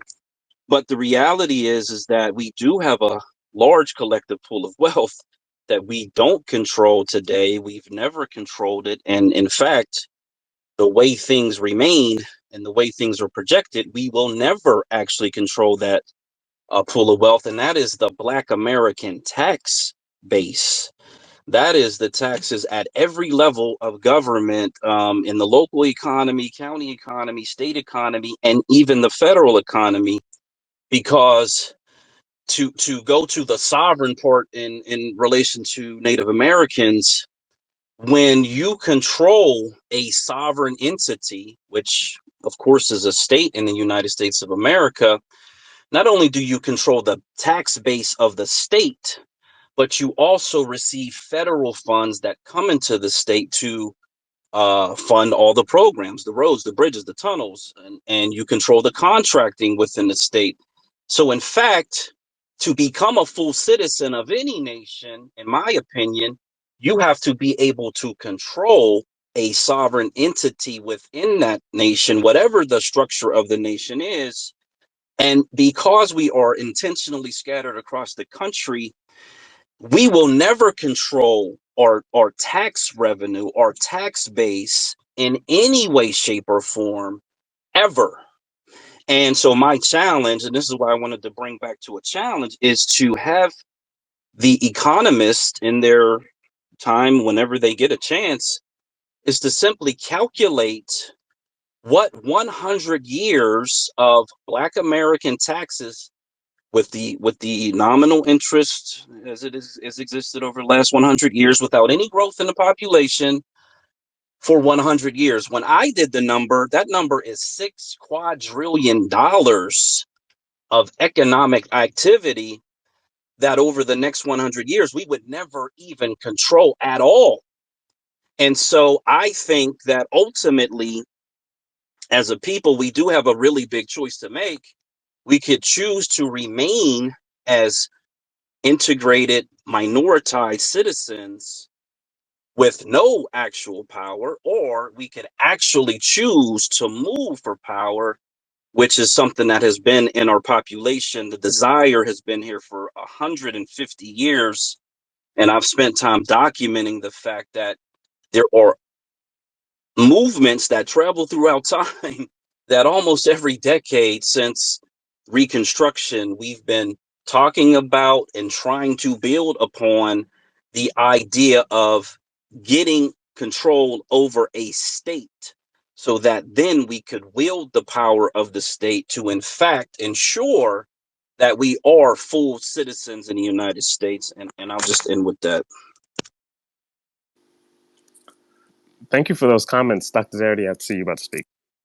Yeah, I think that this is an argument about migration to power, uh, trying to have a significant number of Black American descendants of U.S. slavery move uh, to one state or another in sufficient concentration so that they would essentially have control over the political actions of that state.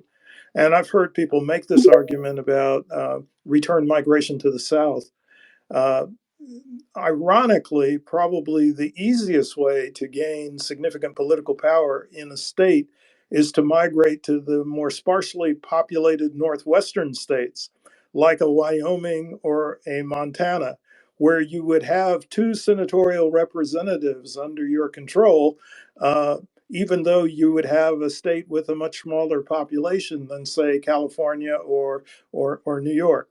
So, I'm open-minded about this strategy. I don't know that it will result in the production of a comprehensive reparations plan, but I think people need to think more carefully about which states would be the target sites.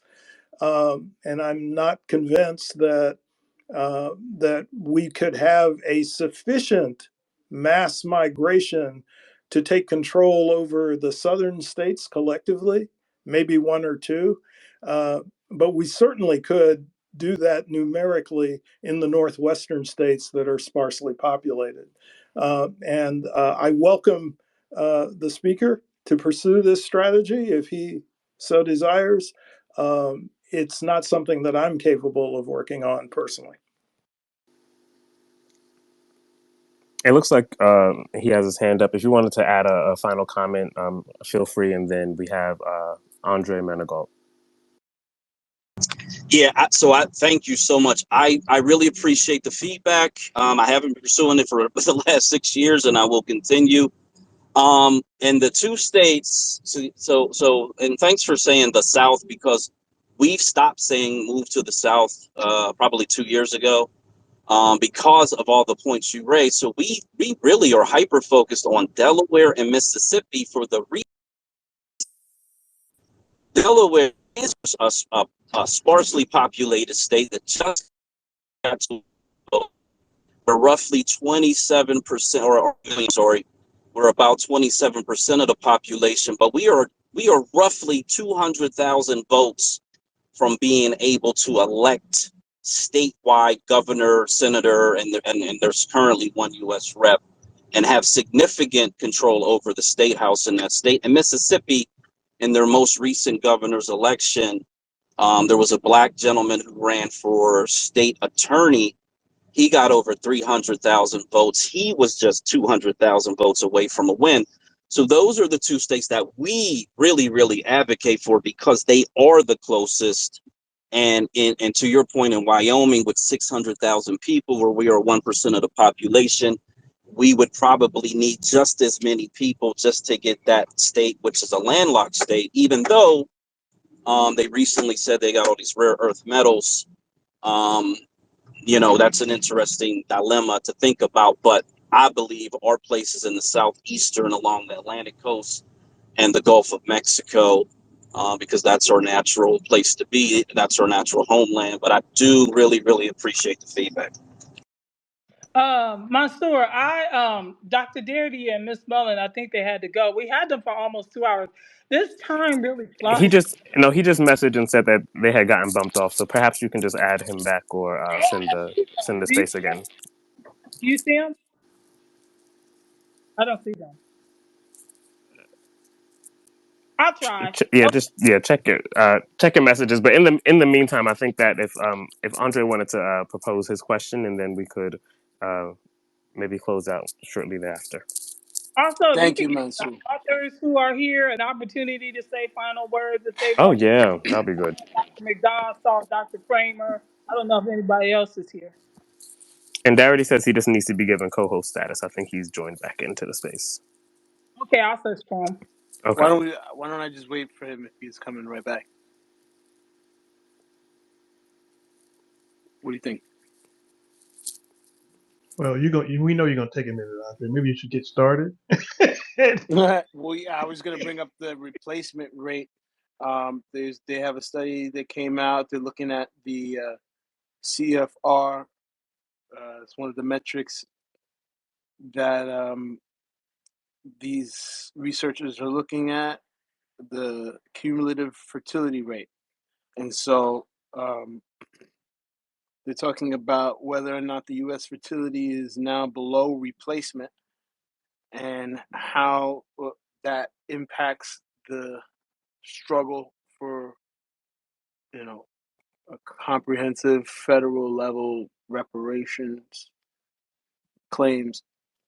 Um, so yeah, it's it's something that ties into the overall commitment of the United States government and their policies, you know, at the federal level to compete in markets where labor is cheap, and to have access to large populations of those types of people. Um, and so, being largely deindustrialized, there's a lot of um, economic troubles for the United States, and based on the strategies that they're most um, favorable to, none of which being, redistributing the wealth and the power that's being generated um, into the national product. So when he gets back, I would love to hear his thoughts on that, and you know, possibly the follow up, um, what his thoughts are about the labor movement, and that being a viable strategy in terms of getting the federal government to bend to the will of a a movement for substantive fundamental change, economically speaking. Michael, can you get Dr. Dirty back in here? He said he don't see a link to join the room again, and whatever magic you worked last time.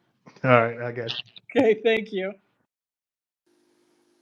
And Did you catch all that? Basically, the replacement rate well, and the labor movement, and I can reframe it for him when he gets back. But yeah, um, thank you for speaking on that phenomenon, and hopefully when mhm. he gets back, he'll be able to reply to that Yeah, and add because some words. there's China, right, and India. These are emerging economies, and the United States is interested in competing with them, eh, despite a growth rate that is non-competitive, and so it's really, really disastrous for the U.S. Economic um, model, and Hi, so Andre. yeah, Oh, thank you for your question, Dr. Darius Bad. But we are focusing on our book, the Black Reparations Project, and this particular focus is strategies in civic and community engagement. So I just wanted to make sure you were aware of that. He's welcome absolutely, to respond to what you said. Okay, thank you. yeah. So the labor movement would tie into that, and how the reparations movement can work alongside that in order to you know get a stronger impact, given what's going on right now around the masses of people, working people in all of these communities in the United States.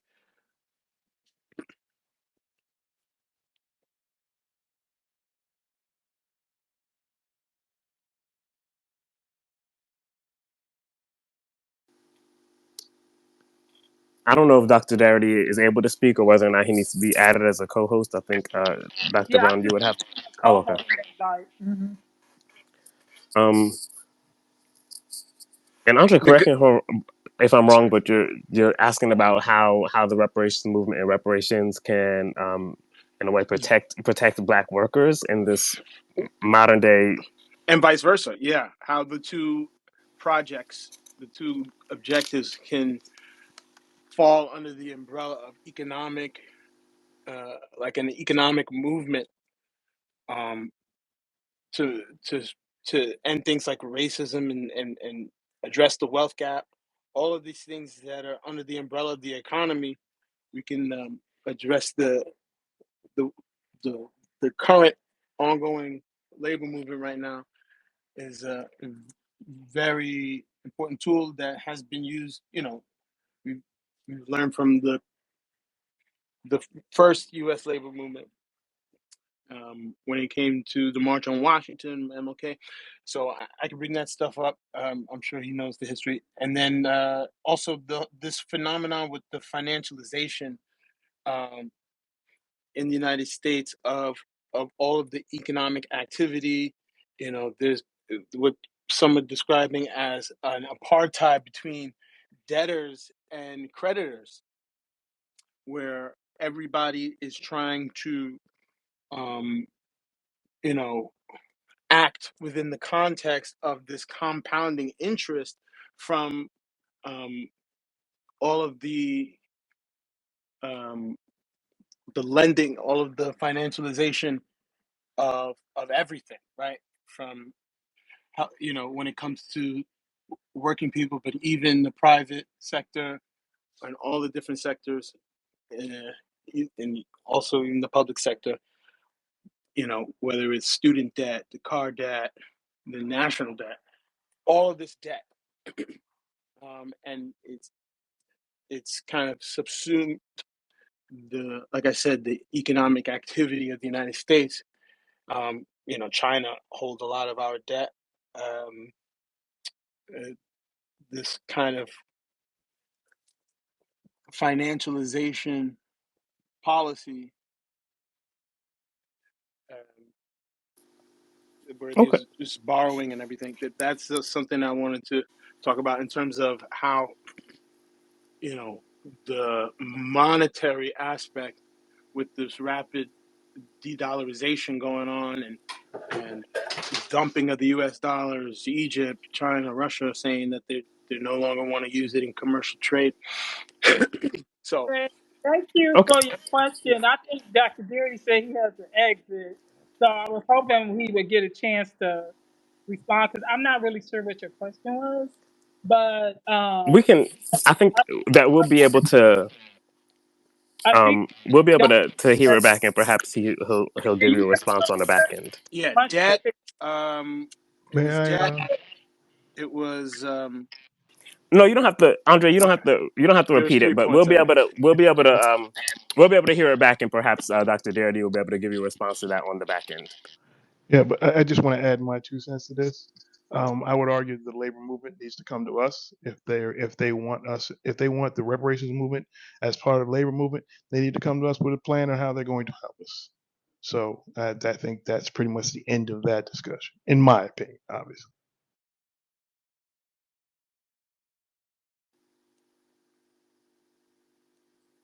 Okay, let's take a question from looks like Michael Hicks, and I believe you can now have the ability to speak in the platform. Hey, Mike. Oh, is it my opportunity to speak? Yes, sir. Oh well. Thank you very much. Just Dr. Brown, Dr. Darity, um, Sister Kirsten. Thank you, and Dr. Kramer. Thank you for the contributions that you made in the chapters exploring this issue in the Black Reparations Project. We're at an interesting time now where we're beginning to wrestle with the questions on what we can do. I did love the suggestion that Ms. Mullen provided with the idea of a whether that would be an advertising, PR, political agency that would be hired to address this issue, engage in a marketing campaign. One thought and one idea would be exploring what would that take to happen. How much would that cost? What would that take? And finding the allies to do it. Our challenge is on the grassroots level. The grassroots level in providing education, being able to effectively provide education, and finding the ability to blend education with the importance of art and the skills of storytelling. You have to be able to deliver a proper narrative, emotional message, um, an emotional message that uh, can appeal to some universal understandings. Because one of the challenges that we have, a real talk, is that different ethnic groups, different people from different economic backgrounds, what have you, we may say the same words, but we have different meanings on what those, we have different understandings on what those words mean. So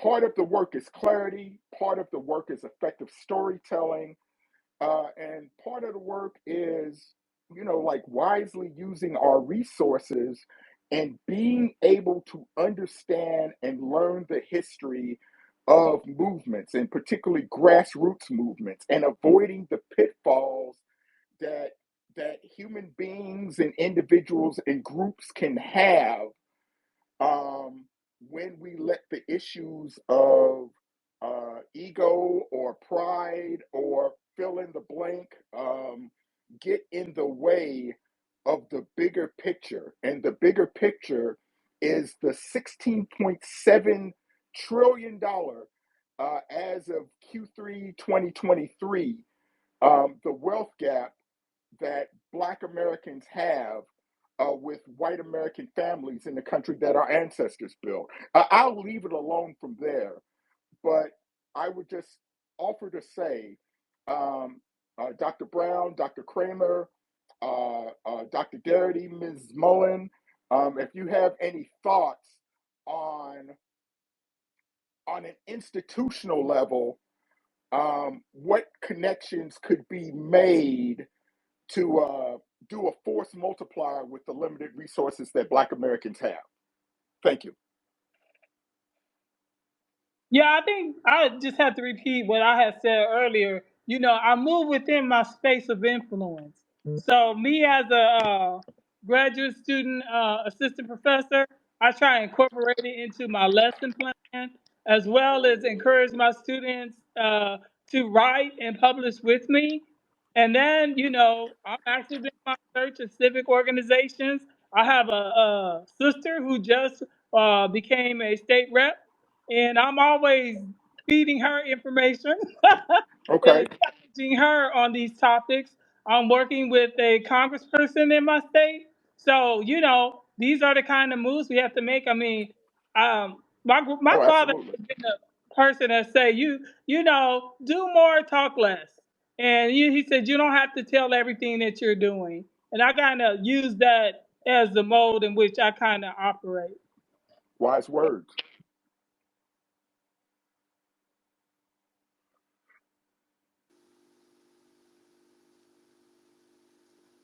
Okay, thank you, Michael. Um, Dr. Kramer, are there any words you want to share? And then we'll get a final question from OL Griffin, and then we will probably just end the call after that. Yes, can you hear me? Yes, we can. Okay. Um, yeah, I would say that earlier we were talking about HR 40 and how problematic it is, and also about local and state reparations initiatives. I think at this point enough research has been done to know um, what order of magnitude roughly a reparations program would have to have, so that it's time to not only form commissions to study reparations, but to actually start making down payments. And the down payment should be large enough to eliminate the racial wealth gap. So I think we shouldn't only be studying reparations; we should actually be beginning to pay out.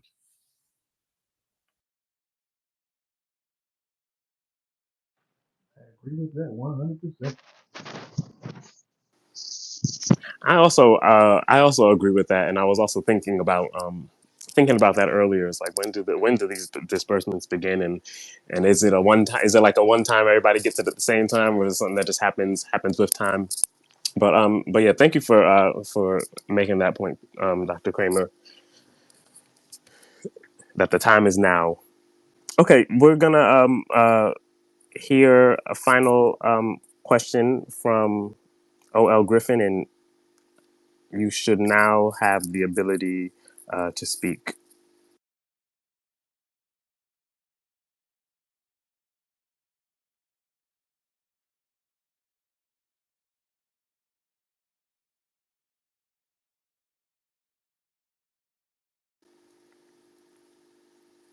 It says connecting on my end. Can y'all hear him? Is this my phone? I don't see him.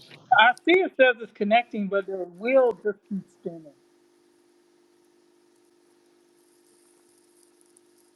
He drops down to listener. Maybe you can bring him back a speaker, or he can.